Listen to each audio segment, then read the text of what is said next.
안녕하세요. 잘하는 공부, 잘 나가는 공부방 잘곡입니다. 자, 오늘의 주제는 공부방을 운영을 할 때 가장 적합한 정원은 몇 명일까요?에 대해서 한번 이야기 나눠보려고 합니다. 여러분들이 생각하기에 살림을 하면서 공부방을 운영을 했을 때 가장 적합한 최적의 인원수는 몇 명이라고 생각을 하세요?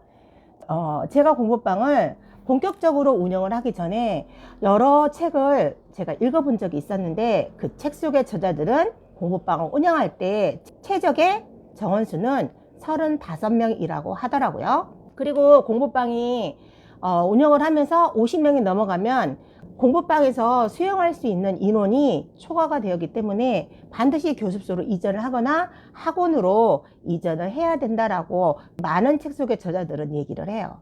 제가 공부방을 14년을 운영을 하면서 느낀 건 내가 가르칠 수 있는 최대 인원수가 공부방을 운영할 때 최적합한 인원수라고 생각을 합니다. 35명이 되었든 50명이 되었든 상관없이 내가 학부모님과 학생을 충분히 케어할 수 있고, 그리고 내가 그 아이들을 잘 리더할 수 있는 그 인원수가 가장 적합한 인원수라고 생각을 하거든요. 경험이 없던 저도 책 속에서 나온 35명이 최적의 인원수이고 50명이 넘어가면 반드시 교습소나 학원으로 이전을 해야 된다라고 알았거든요. 그런데 제가 이렇게 공부방 운영을 하면서 보면 그게 정답은 아닌 것 같더라고요. 내 아이를 내가 직접 가르치겠다라는 의지를 가지고 내가 공부방을 오픈을 해서 다른 사람들에게 일정의 소정의 금액을 받고 공부방을 시작한 지는 14년 차고요. 그 전부터 계속 품앗이로든지 봉사활동을 하면서 아이들은 계속 가르치고 있었거든요. 그래서 경험치는 충분히 있었거든요. 그렇게 시작한 저희 공부방의 첫 스타트가 4명이었습니다.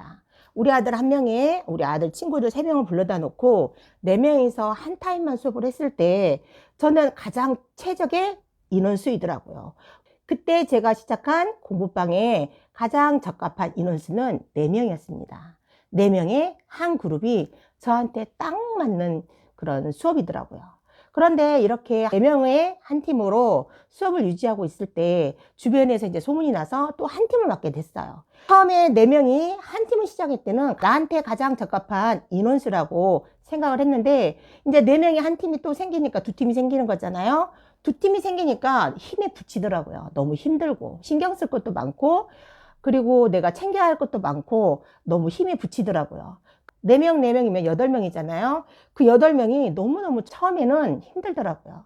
그런데 한 3개월이 지나고 5개월이 지나니까 이 8명도 이제 나한테는 가장 적합한 최적의 인원수가 된 거예요. 아, 이제 나는 8명이 되었구나 라고 생각을 했을 때 또 동네에서 소문이 나서 수업을 받기를 원하는 학부모님들이 팀을 만들어서 저한테 주는 거예요. 그럼 그 팀이 너무 아까워서 내가 또 한 팀을 또 하게 돼서 3팀을 하게 되는 거죠. 그래서 4, 3, 12, 12명이죠. 4명만 수업을 했을 때는 내가 가장 최적합하다고 생각을 하고 수업을 했는데 딱 2팀이 되면서 8명이 되니까 너무너무 힘에 버거웠지만 3개월이 지나고 5개월이 지나자 이미 적응이 되어서 나한테 또 가장 적합한 인원수가 8명이 된 거죠. 또 차후에 소문이 나고 한 팀을 늘려서 12명이 되었을 때는 처음엔 허그덕 하면서 엄청 힘들었거든요. 그래서 수업을 하고 나면 정말 숨이 턱턱 막힐 정도로 힘들었는데 이렇게 해서 12명의 아이들을 제가 수업을 하게 되고 또 소문이 나서 5팀이 되고 6팀이 되고 7팀이 되고 이렇게 4명으로 시작한 공부방에서 10명이 되고 20명이 되고 30명이 되고 인원수의 보폭을 늘려갈 때마다 처음엔 굉장히 힘들어요. 한 3개월에서 5개월까지는 정말 숨이 턱턱 막힐 정도로 내 몸의 체력이 바닥이 날 정도로 정말 많이 힘들거든요. 그런데 3개월이 지나고 4개월이 지나면 사람의 몸이 또 그거에 맞춰서 적응을 하게 되더라고요. 그래서 또 적응하게 되면 나한테 또 가장 최적합한 인원수가 30명이 되는 거죠. 이러면서 점점 늘려가는 거예요. 제가 기억하기로는 공부방 인원수가 한 35명이 되었을 때 어느 유튜버님께서 유능한 공부방 선생님은 50명도 수업이 가능하더라, 60명도 수업이 가능하더라 이렇게 얘기를 하시면서 1인 경영을 하는 공부방 선생님일지라도 한 선생님당 50명 이상 수업이 가능하다라는 말씀을 듣고 그래? 나도 한번 해봐? 그래, 그럼 나도 한번 해보자 싶어가지고 제가 인원수를 좀 받은 거예요.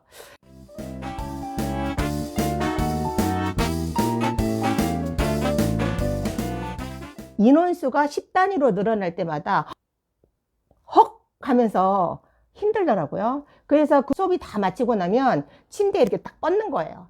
침대에 한 30분 뻗어 이렇게 쉬고 있다가 다시 일어나서 재생활을 하게 되는 이렇게 힘든 과정을 또 3개월에서 5개월 지나고 나면 그 인원수가 나한테 또 적합한 인원수가 되더라고요. 이렇게 공부방을 운영을 할 때 작게는 4명부터 많게는 50명도 넘게 수업이 가능한 그 용량을 늘리게 되는 거죠. 그래서 선생님의 능력에 따라서 선생님이 아이를 포용할 수 있고 아이를 충분히 케어할 수 있는 그 선까지가 내 공부방에서 운영하는 가장 최적합한 인원수가 되는 거죠. 누가 35명이다 50명이다 정해주는 게 아니라 내 스스로 내가 정해서 그 용량을 조금씩 늘려가는 거죠.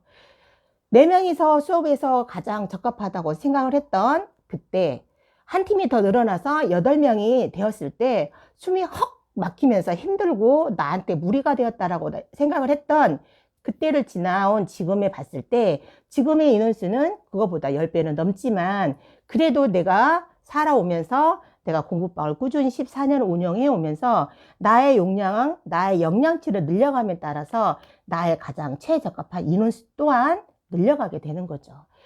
여러분들께서 만약에 공부방을 운영을 하시면서 내 아이를 케어를 좀 많이 해야 되고 내 아이가 손 가는 일이 많고 내 아이가 어리다면 가장 최적합한 인원수는 30명에서 35명이더라고요.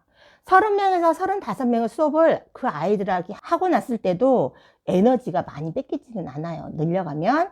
그러면 그 에너지가 많이 뺏기지 않는 남은 에너지를 가지고 내 아이를 케어하고 내 아이를 또 가르치고 또 내 아이와 함께 워라밸을 할 수 있는 인원수이더라고요. 그러나 우리 아이가 만약에 다 컸어. 내 손이 필요하지 않아. 내가 그렇게 신경 쓸 것도 별로 없어. 그렇다면 공부방 교습소 운영하시는 1인 경영자 선생님이시라면 학생 수를 좀 더 늘리셔서 40명도 50명도 60명도 충분히 가능하리라고 봅니다. 이렇게 나한테 맞는 최적합한 인원수를 찾으셔서 용량을 조금씩 늘려가서 여러분들도 잘하는 공부방, 잘 나가는 교습소 되기서는 학원이 되시길 기원합니다. 오늘 또 날씨가 화창해서 봄날 같습니다. 봄의 기운을 받아 우리가 또 화이팅을 외치면서 아이들과 함께 성장하고 아이들과 함께 발전하는 저와 여러분이 되기를 간절히 기원하면서 화이팅 외치면서 영상 마무리해 보도록 하겠습니다. 오늘도 화이팅!